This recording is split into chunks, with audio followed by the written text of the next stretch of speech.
किसान का पेट फूला और ये भीड़ जो है स्वाति, ऐसा नहीं होना चाहिए था। आप ये भीड़ देखिए। कभी कभी दूर बैठे लोग छवि नहीं पहचान पाते, जब जमीन पर पहुंचते तो छवि जानी जाती है।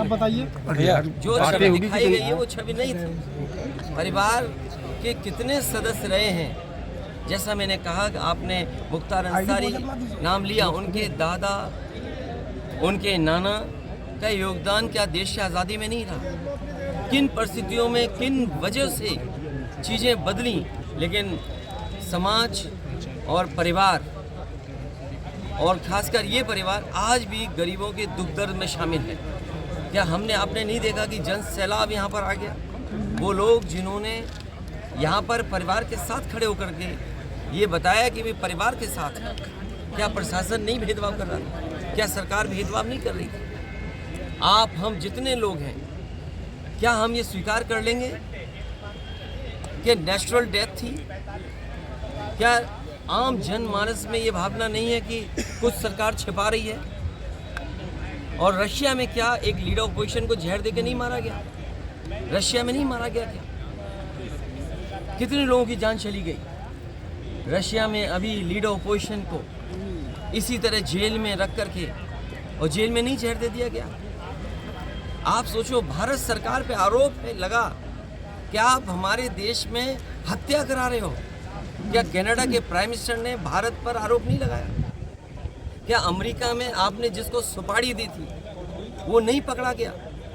एक अधिकारी और एक व्यापारी मिलकर के एक हत्या कराना चाहते थे अमेरिका में, वो व्यापारी का जेल में नहीं है। सोचो आप, क्या कल्पना करोगे आप? भारतीय जनता पार्टी जो कहती है हम विश्व गुरु बनने जा रहे हैं, हम विकसित भारत बनेंगे, क्या विकसित भारत की यही डेफिनेशन होगी कि हम दूसरे देश में जाकर के हत्या करा देंगे? क्या भारत पे हत्या का आरोप नहीं है? एक व्यापारी, उसने $1,00,000 देने की बात की और हत्या कराने की प्रयास किया, दूसरे देश में पकड़ा गया, जेल में है। भारत सरकार का अधिकारी शामिल था।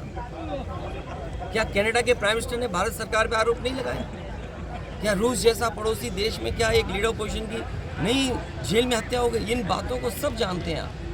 तो क्या हम जो विपक्ष के लोग हैं शक कर रहे हैं सरकार पे, तो क्या गलत कर रहे हैं हम लोग? मुख्तार अंसारी साहब की शख्सियत को किस तरीके से आप देखते हैं? जनता में रहे, जनता की सेवा की, उसी का परिणाम ये था कि इतनी बार वो विधायक चुने गए। जो व्यक्ति इतने वर्षों जेल रहा हो, उसके बाद भी जनता जिता रही हो, तो इसका मतलब परिवार और उस व्यक्ति ने जनता के बीच में रह करके उसका दुख दर्द बांटा है। और मैं समझता हूँ पत्रकार साथी जो सवाल पूछ रहे हैं, वो सोशल मीडिया का ज़माना है।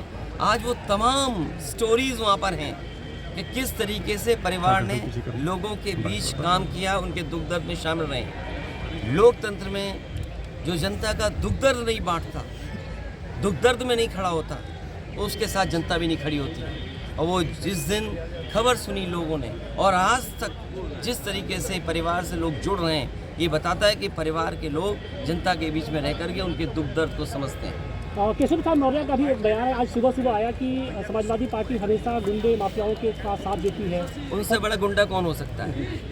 आप अगर गुंडे की तस्वीर देखोगे तो हिलो मत। ये कोई बात हुई? अगर डिप्टी सीएम ये बात कर रहे हो, एक डिप्टी सीएम की भाषा ये हो, इसीलिए मैंने कहा एक मुख्यमंत्री और डिप्टी सीएम की भाषा